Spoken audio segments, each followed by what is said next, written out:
Too many rides here. We're in phase 7, and you're right along with me in episode 2. Episode 2 is carburetor and intake. We're going to take a look at them first here, and then we'll go ahead and install those items on 2K. First, let's talk about the differences between most of the years of XRs and what they came up with in California as emission controls. In order to fit within emission controls, they had to do some crazy stuff. Essentially, I don't think they wanted any vapors to escape. What they did was take engine blow-by and send it back into the intake. And so there was some differences. You got the jetting on a standard XR. What is that? 158 and 62. And then, I can't remember, I'll show it on the screen here, the jetting on a 2000. Actually, these California emissions took place and became effective for the XR 600 years 98, 99, and 2000. And that's the last year of the XR 600. Take a look here. I've got a couple examples. Intake boot for your motor. This is off 2K, and the reason I took it off the motor was because I wanted to make sure and bring this back to the older style of intake and carburation. Once I took it off, I noticed that somebody had already replaced the intake, and they felt like they needed to put some kind of goop on there. I don't know what that is. But here's a California emissions model. They're not giving you as much gas. I don't know if the difference in jetting on those emissions models made up for the constricted intake. Take a look inside these. There's the difference. You know, why are they closing down the intake? Let's take a look at a regular XR 600. You've got about 1 inch by 2 inches. And then if you come to this emissions model, 1 inch again, but only 1.25 inches. So I don't know how they are achieving anything good with that, but my bike's going to be back to the old way. I don't care if I'm putting some vapors out. I don't think any other country, any other state had to go through this. It's only us Californians that had to deal with that. A few other changes they made. Here's a 2000 XR 600 airbox. They put in some kind of stiffening component in here, riveted top, bottom, and back, riveted to it. What does that do for you? Well, it makes it harder to stick your hand in there to clean things. You want to clean out your airbox? Well, you better have some small hands. No real difference inside other than that. And then there's the looping of the blow-by. Off of the crankcase, you've got your pulsating vapors coming out, and what they're doing is sending it into an oil separator canister. And that canister separates blow-by air from oil, and the oil can drain back down into the motor. And then any other air that's passing through this can go into the air filter, and it enters inside the filter and gets sucked back into the motor. So you're not even really getting clean air. Not only that, a 2000 or a California emissions model has a plate that fits right inside of here. On a normal XR, this is just open. As soon as you take your side cover off, you can see your air filter. On these emission models, there's a cover on this.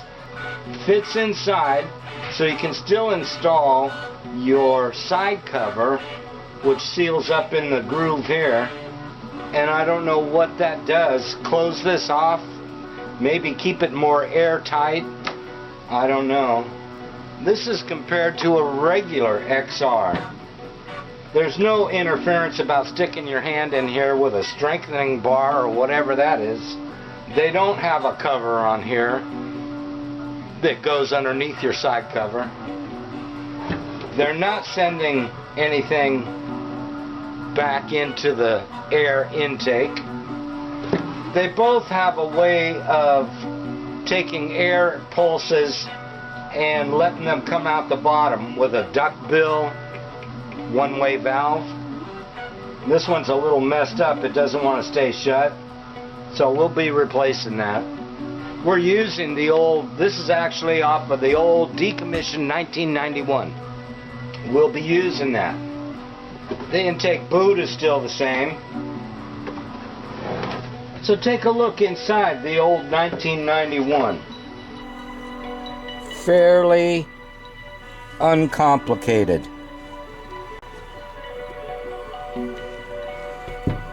Take a look inside one of the emission controlled intakes.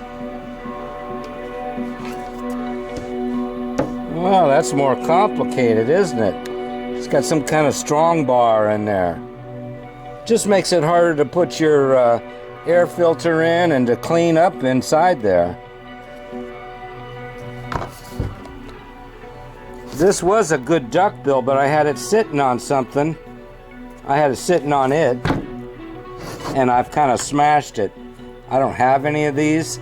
This is the one I'm going to use. I'm going to take this one off and put it on there, and I'm probably going to order some replacements. With the duckbill, you prevent splashing water from getting up inside your air cleaner. So that's your oil separator canister and the routing system. They also had a different system on the carburetor.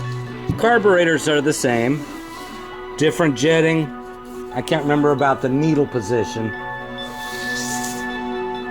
This is the carburetor we're going to use, and I've got it on here because I know it's a working carburetor, and it's now going to go on 2K. So then, as far as blow-by goes, you've got your crankcase breather outlet here, and all they had was an open air pipe that came over the top and hangs on the shock, right at the top of the shock by the adjuster, and a duckbill on the bottom. Water and oil can drain out the bottom, condensation, whatever. Well, the duckbill is to keep water from getting up in there, and blow-by can just escape into the atmosphere. Atmospheric contamination. Another thing of note here, if you ever look at a 600, you're going to see that this bracket that you screw your rear brake master cylinder onto is flipped out of the way from catching your boot on it when you're trying to start the bike. And I've gone as far in the past as to try to create something to prevent that with epoxy, a piece of aluminum, some rivets, and it didn't last long before it bent out. You can see a gap there. I just didn't like the bracket to be bent, but there's no sense in altering it now because it'll just bend again. This one's bent out of shape as well. So here's where your master cylinder screws in. I think I'll just switch that bracket out. Alright, so I want to welcome you to Phase 7, Episode 2. We're going to do the carburation and intake. We'll even put on, hook up the throttle cables. Let's get started. Let's get started with that now. Right now. You can come along and watch, or you can call it quits right here. That's up to you. So the main reason I want to change out this little bracket, but the main reason is I just don't like to see this white repair that I had on the other one. You know, it's visible, and I don't like to see it. It's an eye attractant, and you just can't help but look at it. And our other unit here.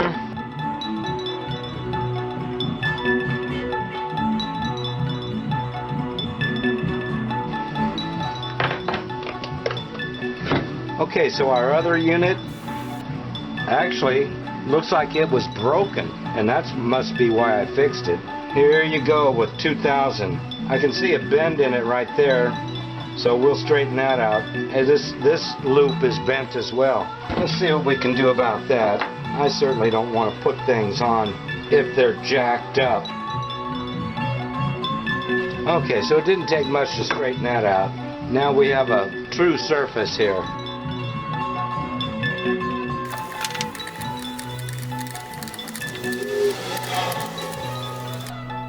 Okay, so now if you take a look at that, it's still not quite perfect, but at least it sits at a proper angle and doesn't look like it's bent.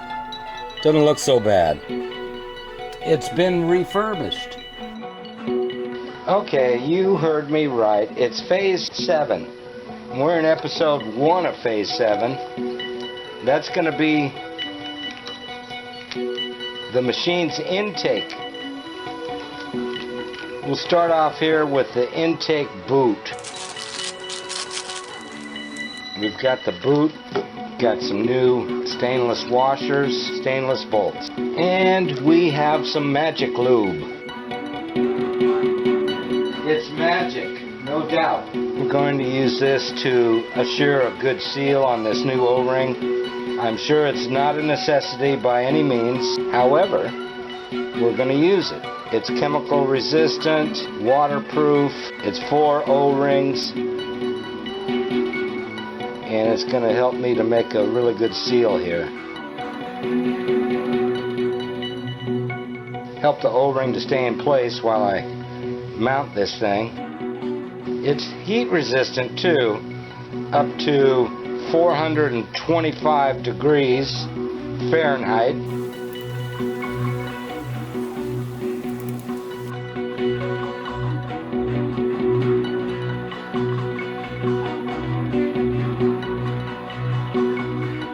Make sure that you don't mess this one up, the intake boot clamp.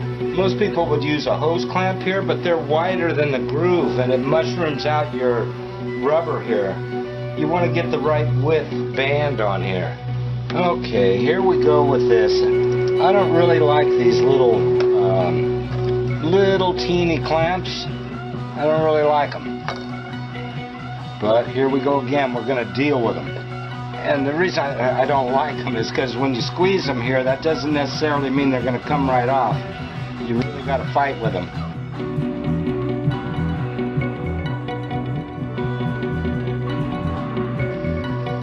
I dread these little clamps. It's just a matter of needing 3 hands. I don't have 3 hands.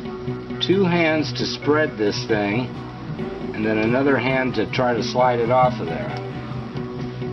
So we got a nice new piece of tubing here. It's not metric tubing though. It's 1/8 inch interior, 1/4 inch exterior. But it'll do the job.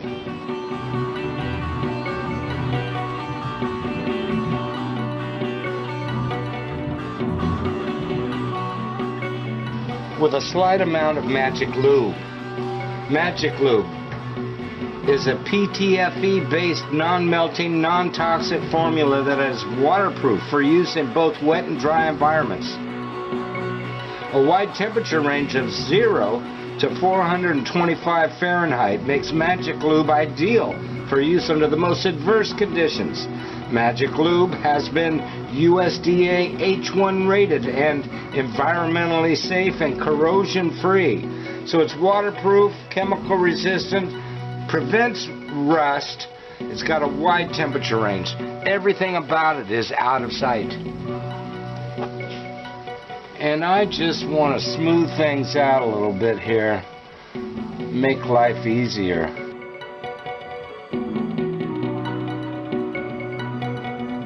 I could have cut a piece of old Honda tubing, and I got a bunch of pieces of it, but that stuff's not all pliable, it's brittle and they're all old.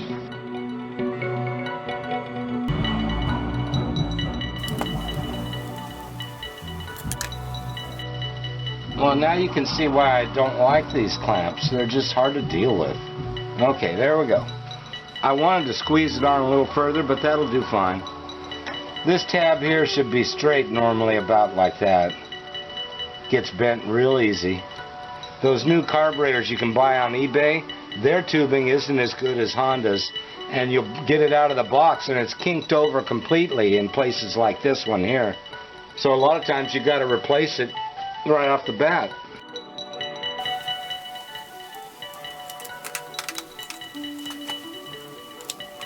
Oh, that's nice. Nice soft boot.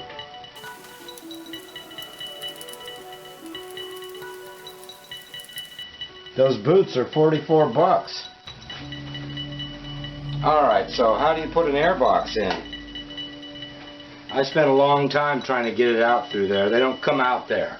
They gotta be coming out the back.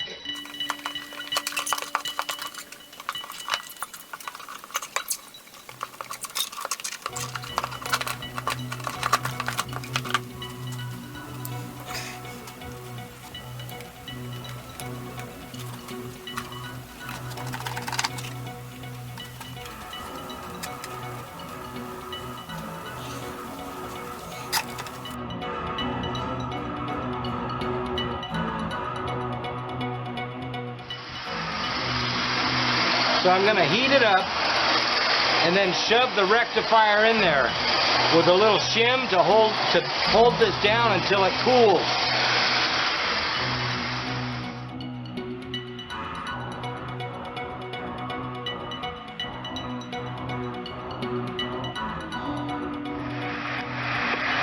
Okay, so I've got it in the spot it's supposed to sit, right over the holes, and I've got a popsicle stick shoved in there right where the diode is. So I'm trying to create some space between the frame and the rectifier.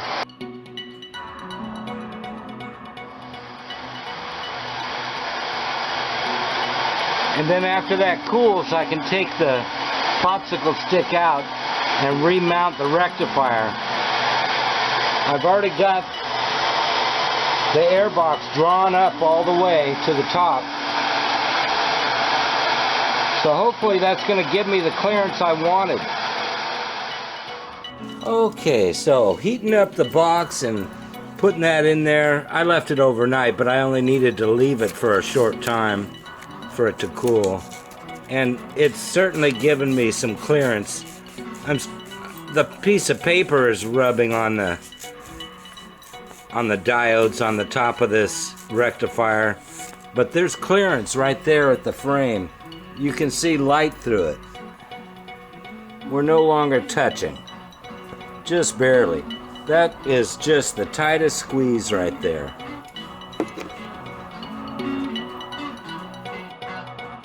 There's another thing that is problematic with this. The unit's probably made in Japan or somewhere, because the slot here is for a 6mm screw. And I'll tell you, it's a pain in the ass. Really a pain.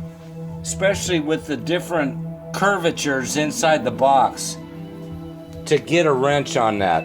Really painful to try to take that off or put it on.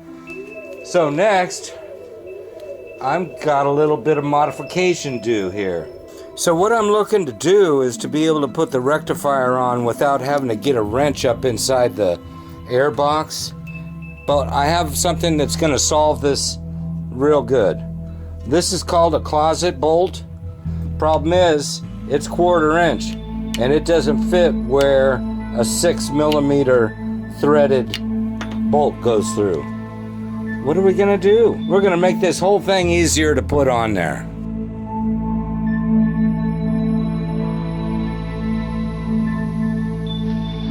But we still gotta do the other side too.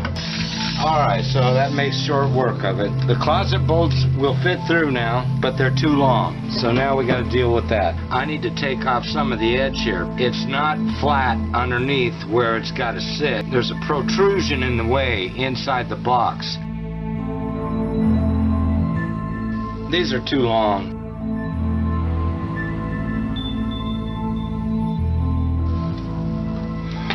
Okay, ladies and gentlemen, here's what I ended up with. The one that's got to go up against the irregularity on the inside of the box is cut down, and I think that's going to work perfectly and hold itself up. I mean, when I go to put the nut on, it's not going to spin inside the box, especially because it's up against the irregularity. The other one doesn't have a big enough shoulder. This can spin all the way around. So when I install this, I'm going to put a very small amount of epoxy on here.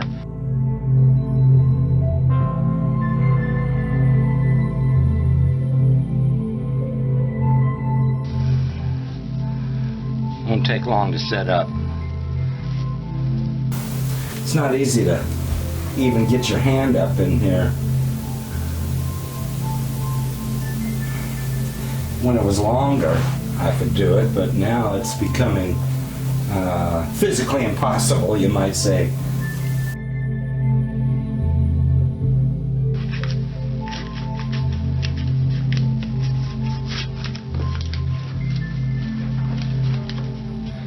Actually, it's clearing. Look at that. If I ever have the opportunity in the future, I'm going to mount the rectifier right here. There's got to be a tremendous amount of room right here under your side cover. So you already know how to put a chain on. Doesn't everybody?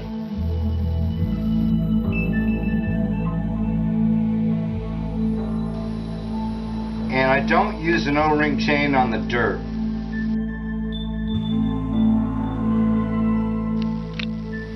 And then there's the sprocket cover and the OEM case guard.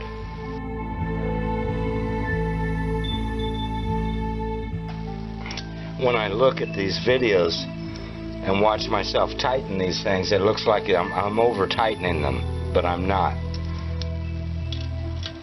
Okay, so you already know how the breather goes on an XR600, right? This little hook area open to the atmosphere goes right up over the top of the shock and sits there. Of course, this goes on the crankcase, and the duck bill goes down below through the motor mounts, and it runs right down here through the loop on that they've created here on the frame, just like that. All right, so the top just dumps out right up here, about like so. The throttle cable should be the first thing to come out and around your headstock here, because they stretch the tightest, and you certainly don't want to have your motor rev up while you're trying to take a turn, so you can actually see where they've been before. I don't know what happened, but I suspect that my cable,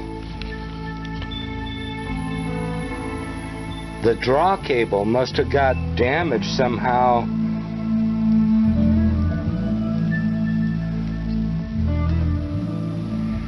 While this bike has been sitting around with the cables hanging on it. It already was kind of funky right here.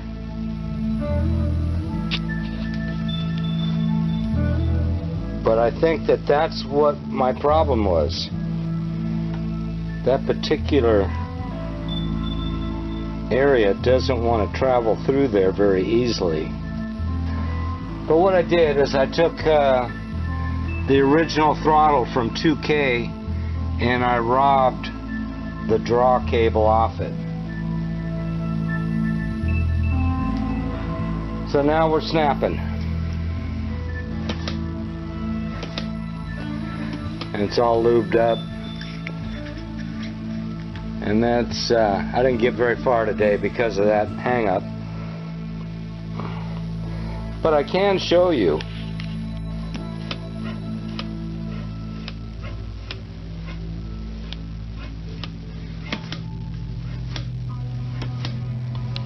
Okay, I just got done taking the carburetor off and putting it back on again. So it's a reinstalled carburetor here, and I can show you where the overflow pipe for the carburetor goes.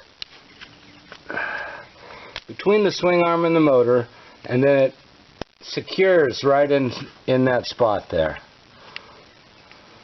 And I'm just barely making it.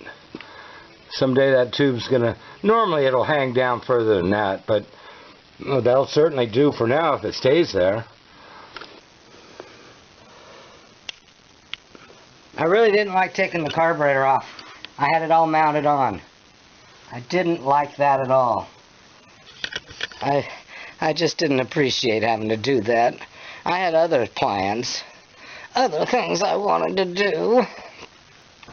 Actually, I have to do it. I have to do it because I'm supposed to be riding in March on this thing. And we're in March. Today's March 9th. But I just can't be working on this every day. I haven't got other things that are calling for my attention.